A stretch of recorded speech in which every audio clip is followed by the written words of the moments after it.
బులెటిన్లో breaking news చూస్తున్నాం. Haryana అల్లర్లపై supreme court విచారణ చేపట్టింది. ర్యాలీలో నిషేధించాలని సుప్రీంకోర్టులో పిల్ దాఖలు కాగా ర్యాలీలో విద్వేషపూరిత ప్రసంగాలు, ఆయుధాలు లేకుండా చూడాలని సుప్రీంకోర్టు ఆదేశించింది. సమస్యాత్మక ప్రాంతాల్లో భారీగా బలగాలను మోహరించాలని సూచించింది. ప్రశాంత పరిస్థితులు నెలకొనేలా చూడాలని హర్యానా ప్రభుత్వాన్ని సుప్రీంకోర్టు ఆదేశించింది. కేంద్రం, హర్యానా, ఢిల్లీ, యూపీ పోలీసులకు ఈ మేరకు సుప్రీం నోటీసు జారీ చేసింది. ర్యాలీలపై సీసీ కెమెరాలతో నిఘా పెట్టాలన్న న్యాయస్థానం ఈ నెల 4కు వాయిదా వేసింది.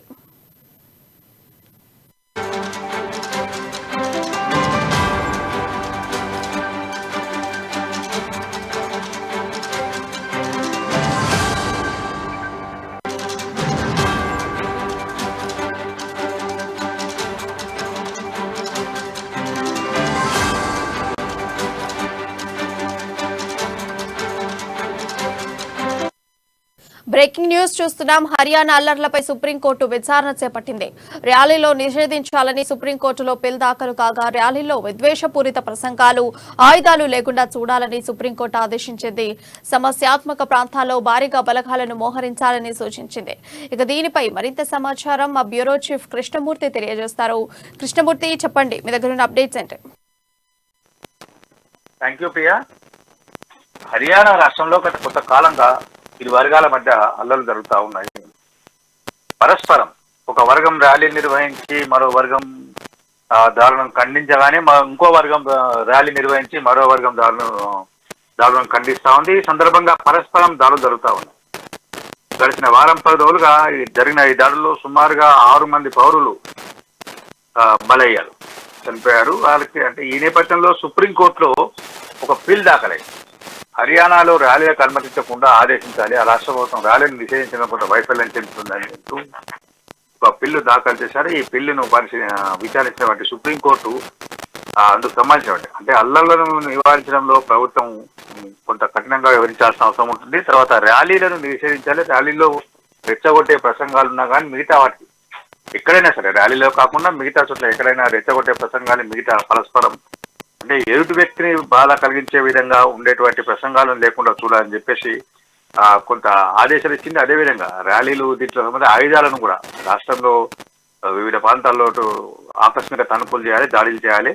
ఈ నేపథ్యంలో ఈ దాడులలో కొంత ఆయుధాలు ఉంటే వాటిని వెంటనే సాధన చేసుకోవాలని చెప్పేసి ఏవైతే సమస్యాత్మక ప్రాంతాలు అంటే అల్లర్లు తరచూ జరుగుతున్నాయి, తరచూ కొంత శాంతి భద్రతకు విఘాతం కలుగుతుంది, ఆ ప్రాంతాలను గురించి భారీ బందోబస్తు కూడా ఏర్పాటు చేయాలి.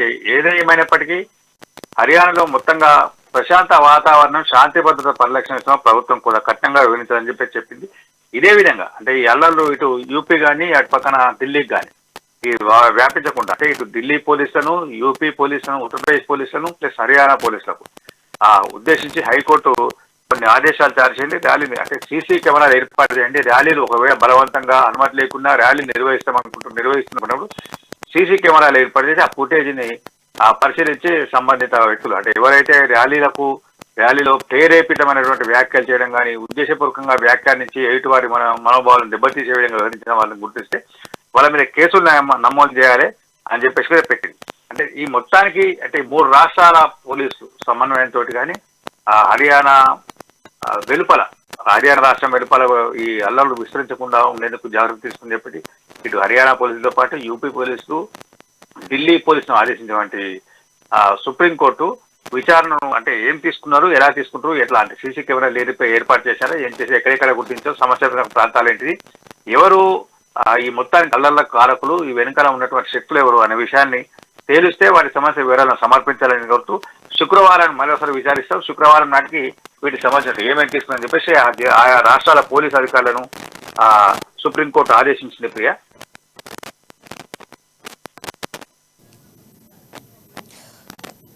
ఇంకా ఎన్ని రోజులు ఈ ర్యాలీలు కొనసాగే అవకాశం ఉందంటారు కృష్ణమూర్తి? అంటే ప్రస్తుతం అయితే ర్యాలీలు అనేది వయసు వరుసగా జరుగుతూ ఉన్నది. ఒక వర్గం చేశారని ఇంకో వర్గం చేస్తూ ఉన్నారు.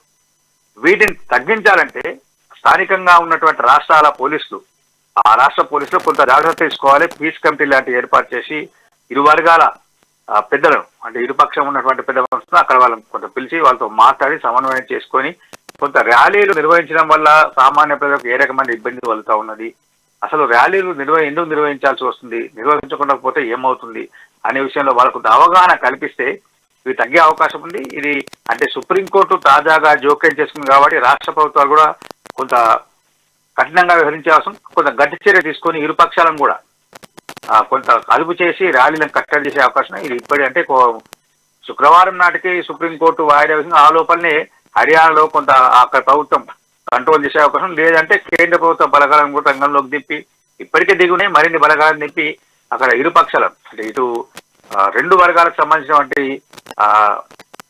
సంఘ విద్రోహకర శక్తులు కానీ రాళ్లు విసలము పరస్పరం దాడులకు పాల్పడడం గుర్తించి కొంత అరెస్టు కట్టడి చేయడంతో కొంత తగ్గే అవకాశం ఉన్నాయి. ప్రియా, నుంచి స్టార్ట్ అయింది, అసలు ఇది ఎప్పటికి దీనికి స్వస్తి పలుకుతారు? అసలు దీని వెనకాల ఉండేటువంటి అసలు ఇన్ఫర్మేషన్ ఏంటంటారు?